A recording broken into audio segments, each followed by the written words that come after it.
My next guest is a BAFTA award-winning actor who followed his legendary father, Richard, into the family business and who has been knocking it out of the park ever since. As the star of Mad Men, Chernobyl and The Crown, he's become one of the most bingeable actors of his generation, and we are delighted that he's dropped in to give us a Friday night fix this evening. Would you please welcome Jared Harris?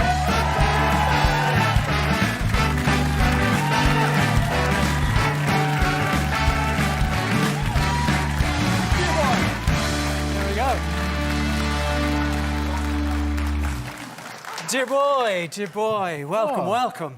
I haven't been called that since my grandfather. Dear boy, yeah. Dear boy. Welcome to the show. Great to have you here. Thank you for having me on. So much stuff that we could be getting into. We've got to talk Mad Men, Chernobyl, we've got to talk The Crown. First of all, we've got to talk about your new film, which is in the Dublin Film Festival. Yeah, premieres on tomorrow night, 9 p.m, Lighthouse Cinema. Still a few seats available. Hopefully not after this. It's called Awakening. Yeah, Reawakening. Reawakening? Yes. Reawakening? Yeah. Thank you. These are the people that are looking for half-price seats. They're not your friends. They're really not your friends, Jared. So they don't give actors free seats, so I can't help. You can't help. Yeah. So tell us what Reawakening's about. Reawakening is, on the surface of it, it's a mystery. It is about a couple whose 14-year-old child runs away from home and their daughter, and they have no contact with her since then. She disappears. There's a big police search for her, and there's no sign of her. And obviously, people assume the worst. The father never stops looking for her, and the mother learns after a period of time how to come to terms with what's happened. About 10 years afterwards, there's a sort of police reenactment to see if they can spur anybody's memory. And about a couple of months after that, a 24-year-old woman shows up who looks like how the daughter would look, and she says that she's the daughter come back. And the odd thing about it is that the mother, played by Juliet Stevenson, accepts her immediately and recognizes her, but he doesn't. And he doesn't believe it's her. So the mystery is it her or isn't it her? But really the film is an examination of how this couple handle the grief of losing the child. I saw it during the week. It is magnificent. I'm glad you explained it so I didn't ruin it and give it away. Yeah. You were filming in Limerick whenever you got the call for the gig. Well, I was doing the second season of Foundation, yeah, which we started in Limerick, and then we went to, we went all over the place. We went to Prague, we went to Tenerife, Fuerteventura, Lanzarote. Nowhere as glamorous as Limerick, though. Nowhere as glamorous as Limerick, no. No, there was such fine weather either. No. Yeah. And obviously, you know, with your dad, Richard Harris, being Limerick's favourite son. Sure. At times. At times. I would say nearly all times. At all times. What's it like to be back in Limerick? Oh, look how... There you go. Look how pretty I was. Look at this pretty happened? boy here. What about this? I had lips. Yeah. Wait, what was the question? I mean... Did you spend much time there growing up on the phone with your dad? Yeah, you know, I was just talking about this with my wife the other day, and in the beginning, we went back a lot, and there was a certain point at which it stopped, and I realised it coincided with his mother dying, my parents getting divorced, and his career taking off. And we didn't go back for a long time, and it wasn't until my mother went into PR for hotels, and she was given the contract to look after Dromoland Castle. And not too shabby? Yeah, and we used to go back there for Christmas every year, and that was the last sort of 10 years of his life. And then he reintroduced us to the city, and he took us on these like mad pub crawls around the city where he'd show us the history of the family, and he'd point out these buildings. Once upon a time, the family owned this. This is where I went to school.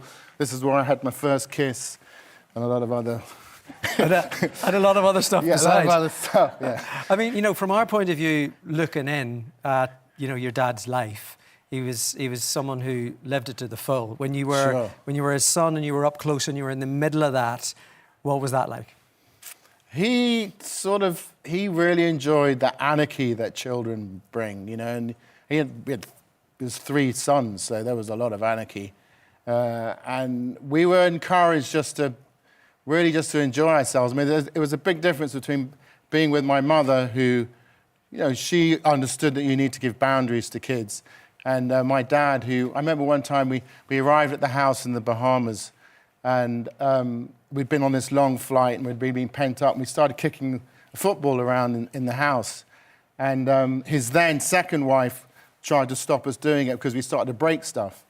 And she turned around and said, you know, you could have gotten $200 for that vase. And Dad said, if you break the other one, I'll give you $400. And if you do it with a header, I'll give you 5. So that was the type of life. Yeah. That was the type of life. Was he supportive whenever you decided that you wanted to go into the acting? Well, not initially. I was really shy when I was growing up.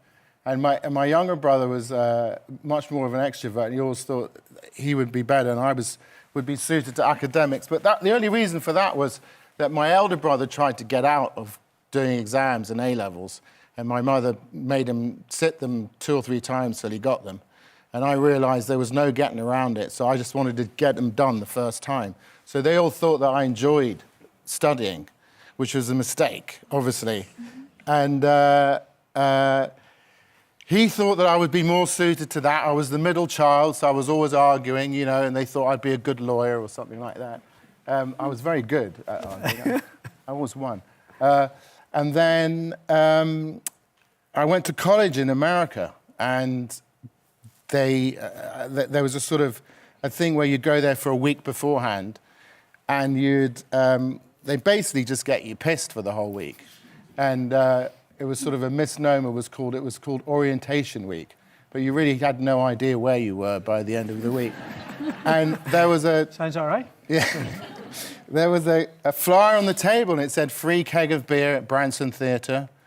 And I realized that I'd managed to get out of... I wanted to leave England because there was so much pressure about being the son of Richard Harris, and I thought, well, if I go to this college in America, no one will know, and I can just figure out who I was and who I wanted to be.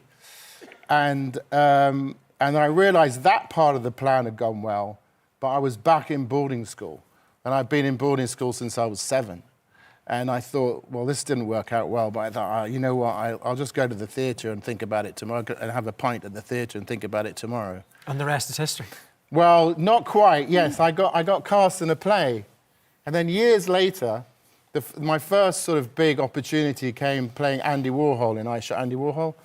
And the guy who cast me in that play, his name's Dick Ormiller, and he was my first acting coach. And he had quit teaching and he'd gone to live in New York City. So the film was premiering in New York, and I thought, what a good story. I'll bring him to the premiere, we'll walk the red carpet together, and you know, it'll be a great story. This is the guy who gave me my first break. And on the way up, one of the interviewers asked the obvious question and goes, gosh, so you gave him his first job? Yes, I did. And he goes, his first acting role? Yes. He said, you must be so proud of him. I am, yes, I was very proud of him. He says, so all those years ago, you saw this great talent in him, and that's why you cast him. He said, no, not at all. I didn't see any talent. I was doing an Agatha Christie play, and I need someone to keep an eye on the accents. And that was that? Yeah. But we see you in now, all of these huge bingeable series. I mean, you know, Mad Men and then Chernobyl. I didn't realise until I started reading up on it that you'd an Irishman to thank for your role in Chernobyl. Sure. Wait, now, what are we talking about? I'm talking about a man. Talking about, I'm talking about a man who maybe could have done the role right. that you did and the one that you were amazing in. Yeah, they offered it to Daniel Day-Lewis, but he quit acting on the weekend, and I was the next person on the list. Yeah. So you've Daniel Day-Lewis to thank for that? I definitely would thank him for that and much more, yeah.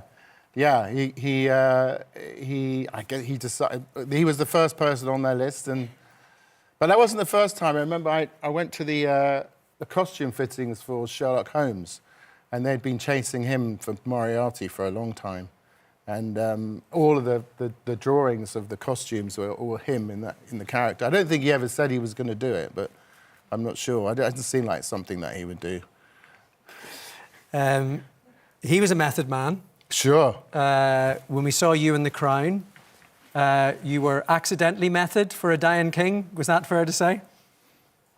Yes. You weren't very well. You've done your good research, yeah. I had I had bronchitis, yeah, which I thought would be a problem, but Stephen Daldry went, just cough as much as you want. It works for the character. It works for the character. I was hacking up my lungs, yeah. When you look back on everything that you've done now, I mean, the body of work that you have, you know, you are absolutely making your own name and taking that legacy so much further. Is that something that you ever think about? I mean, I think about him all the time. I think about, I just did a play in London, in the Homecoming, a Pinter play, and there were many moments doing that where, you know, I looked in the mirror, and it was, particularly as the character had sort of progressed through the story, he ended up with this, he had a cane, a long black coat, and a peaked cap, which it looked very similar to the outline in the field, yeah. So, yeah. He pops into my mind all the time. And I love talking about him because I'm always on the hunt for new stories about him. And with a man like your dad, there's always a new story. Sure. I mean, I was buying